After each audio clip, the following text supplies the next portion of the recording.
On the night of the 26th of May, 2026, Iran's greatest nightmare became reality. In a lightning campaign that stunned the world, the United States obliterated 90% of Iran's entire 8,000 naval mine stockpile and sank or crippled 161 IRGC and Iranian Navy vessels in the heart of the Strait of Hormuz. President Trump stepped to the podium this morning and declared, "The Strait of Hormuz is now fully secured for international navigation. Iran's era of blackmail is officially over." What Tehran once called its invincible trump card has been reduced to burning wreckage in less than 48 hours. Tell me in the comments, do you think this is the beginning of the end for Iran's regional power? To understand just how devastating America's victory in the last 48 hours truly was, we must first look at the dangerous strategy Iran had spent decades perfecting. For over 20 years, the IRGC transformed the Strait of Hormuz into a deadly trap. Using their stealthy Ghadir-class mini-submarines, each just 29 meters long, weighing only 125 tons, and crewed by 7 sailors, Iran secretly deployed thousands of advanced mayhem, 3 in mayhem, 7 naval mines at the most critical choke points. These smart mines were programmed to activate on the acoustic signatures of large tankers and warships. At the same time, fleets of Ghazi-class fast attack craft, armed with rockets and explosives, were positioned to launch massive swarm attacks. The IRGC's doctrine was brutally simple: overwhelm the U.S. Navy with saturation assaults, hundreds of missiles, drones, and speedboats launched simultaneously to raise the cost of American presence so high that Washington would eventually back down or agree to Iran's terms. Their ultimate goal was to paralyze the daily flow of 20 million barrels of oil, roughly 20% of global seaborne oil trade, and trigger a worldwide energy crisis. Tehran believed this economic blackmail would force the international community to accept its demands in any ceasefire negotiations. This was the classic mosquito versus elephant strategy. Iran, lacking a conventional navy to match America's firepower, bet everything on low-cost, high-volume, asymmetric weapons. They saw the narrow 2-1 nautical mile passage as their ultimate insurance policy, a geographic weapon no one could easily neutralize. For years, this approach worked as a powerful deterrent. Iranian leaders repeatedly threatened to close the strait, knowing the mere possibility sent shockwaves through global markets and energy prices. They thought their hidden mines and swarm tactics gave them godlike power over one of the world's most critical waterways. But that illusion was shattered between May 20th and 21st. In one of the most effective naval campaigns in modern history, the United States systematically dismantled this entire asymmetric doctrine. What Iran spent decades building was largely destroyed in a matter of days. The very weapons they relied on to hold the world hostage became the instruments of their own strategic collapse. The human cost of this reckless strategy was enormous. Iranian leaders were willing to risk a global energy crisis, higher fuel prices, inflation, and economic pain for millions of families worldwide just to preserve their regional influence and regime survival. Last night, that dangerous gamble came to a dramatic and decisive end. The Strait of Hormuz, long a symbol of Iranian power, is now under international control, and Iran's era of blackmail is over. After Iran's decades-long effort to turn the Strait of Hormuz into a deadly minefield and swarm zone was exposed, the United States responded with overwhelming and methodical force. In one of the most intensive naval operations in modern history, U.S.-led coalition forces have already destroyed approximately 7,200 naval mines. That's 90% of Iran's estimated total stockpile of 8,000 mines. At the same time, American and partner navies have sunk or disabled 161 IRGC and Iranian Navy vessels, including many of the key mine-laying platforms and fast attack craft that form the backbone of Tehran's asymmetric doctrine. The operation is spearheaded by the powerful USS George H.W. Bush Carrier Strike Group, supported by Arleigh Burke-class destroyers such as the USS John Finn and USS Milius, Independence-class littoral combat ships, and a large fleet of specialized underwater drones. These forces are systematically clearing safe corridors through the most heavily mined sections of the strait, particularly the narrow 2-1 nautical mile passage between Iran and Oman. Advanced mine countermeasures have been decisive. Mk-18 Mod, 2 Kingfish and Knifefish, autonomous underwater vehicles scan the seabed in real time. MH-60 Seahawk helicopters equipped with airborne laser mine detection systems identify mines from the air, Archerfish kamikaze robots destroy them with surgical precision. This combination of manned and unmanned systems has allowed the coalition to clear large areas much faster and safer than traditional methods. Safe passage for commercial ships is gradually expanding. Several major shipping companies have already begun using the newly cleared corridors under U.S. naval escort, although traffic remains below normal levels due to lingering risks. This is far more than a routine escort mission. The United States is not simply reacting to Iran's aggression, it is systematically dismantling the IRGC's decades-old asymmetric naval doctrine. The Mosquito fleet and mine strategy that Tehran spent over 20 years developing has been largely neutralized in a matter of weeks through a devastating blend of overwhelming naval power and cutting-edge robotics. The psychological blow to the IRGC is immense. Commanders who once boasted they could close the strait within hours are now watching their carefully prepared minefields and attack boats disappear one by one. Many fast attack boat crews have reportedly refused orders to return to the most dangerous zones. But beyond the military success, there is a vital humanistic dimension. Every neutralized mine and every cleared corridor reduces the risk of a catastrophic environmental disaster. A single major incident involving a very large crude carrier could spill millions of barrels of oil into the Gulf, devastating marine ecosystems and coastal communities for generations.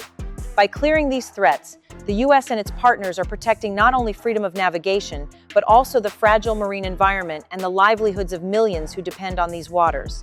The United States has sent an unmistakable message. It will not allow Iran to hold the global economy hostage. After the United States systematically destroyed the majority of Iran's mine stockpile and fast attack boat fleet, the conflict in the Strait of Hormuz has evolved into a high-stakes technological and tactical showdown unlike anything seen before. Iran is now relying on its remaining asymmetric tools: stealthy Ghadir-class mini-submarines, massive swarms of Shahed, 136 and Shahed, 238 derivative drones, and whatever is left of its Ghashi-class fast attack boats. In the days following May 20th, Tehran launched multiple waves of over 180 Shahed-type drones and attempted several submarine incursions, desperately trying to overwhelm American defenses through sheer volume and create chaos in the shipping lanes. The United States, however, is fighting an entirely different war, one defined by superior technology, real-time coordination, and overwhelming precision. Virginia-class nuclear attack submarines are quietly patrolling the deeper waters, using advanced sonar arrays to track Iranian subs from dozens of kilometers away. P-8 Poseidon maritime patrol aircraft continuously drop sonobuoys, creating a real-time underwater sensor network across vast areas. Towed array sonars on destroyers and AI-supported unmanned surface vessels scan for any movement. Meanwhile, EA-18G Growler electronic warfare jets fly constant missions, jamming Iranian radars and communication links with devastating effectiveness, often rendering entire Iranian attack waves blind before they can even reach their targets. This is a fascinating and highly asymmetric technological showdown. Iran is playing the classic mosquito versus elephant game, hoping that enough cheap drones, submarines, and speedboats can create enough chaos to raise the cost of American presence.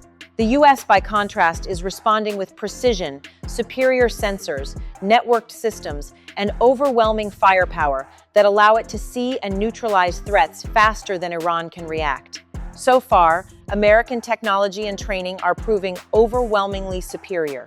Many Iranian drones are being intercepted before they can reach their targets. Submarine movements are being tracked and neutralized. The U.S. has also adopted a policy of surgical strikes on empty Iranian tankers to paralyze oil exports while deliberately avoiding major ecological disasters. The human reality behind this high-tech arms race is sobering.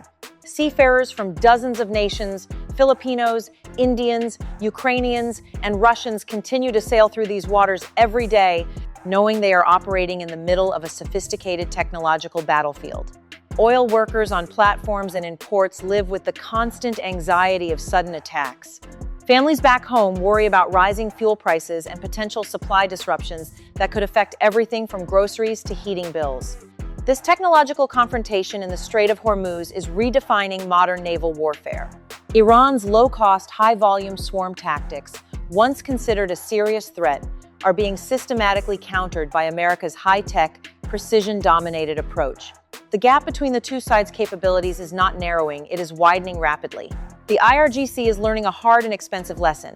In the 21st century, quantity is no longer enough when facing a military that combines overwhelming firepower with superior sensors, real-time coordination, and relentless innovation. The battle for the Strait is far from over, but the technological tide has turned decisively.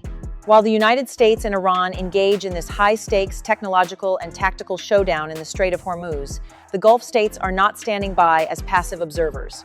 They are responding with speed, determination, and long-term strategic vision. The UAE and Saudi Arabia are accelerating massive bypass infrastructure projects at an unprecedented pace.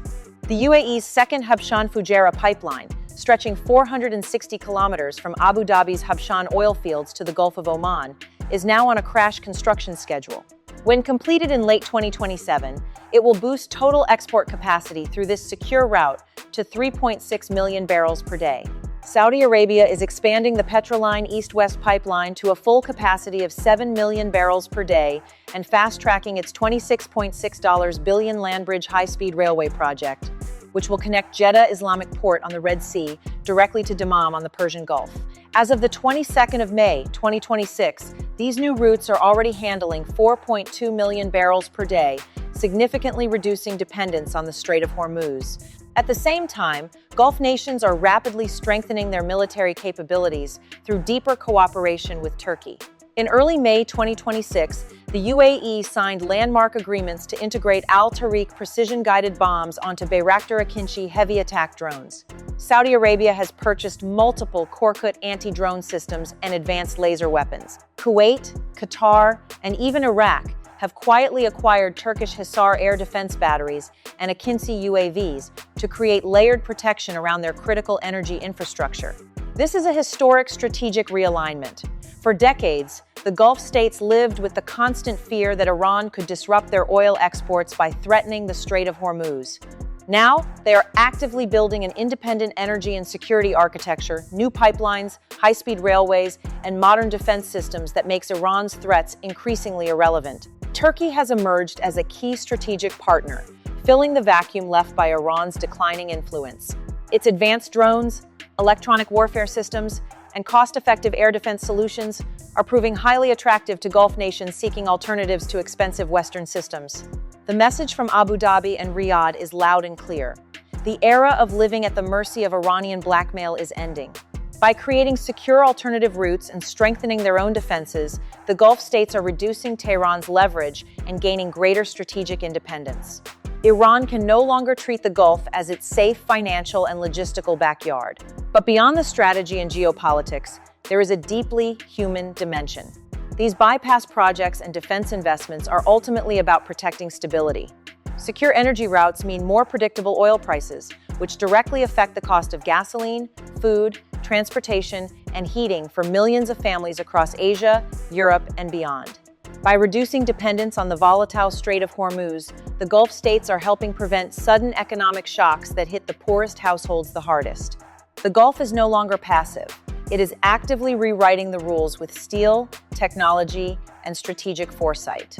And Iran is watching its once powerful geographic advantage slip away. After weeks of escalating tension and dramatic developments, the strategic picture in the Strait of Hormuz is now painfully clear. Iran's Hormuz doctrine, its ability to hold the world hostage through one narrow waterway, is collapsing under the combined pressure of relentless U.S. naval operations and the Gulf states' aggressive bypass infrastructure projects. What Tehran spent decades building as its ultimate strategic weapon has been exposed, degraded, and rendered increasingly irrelevant in a matter of weeks.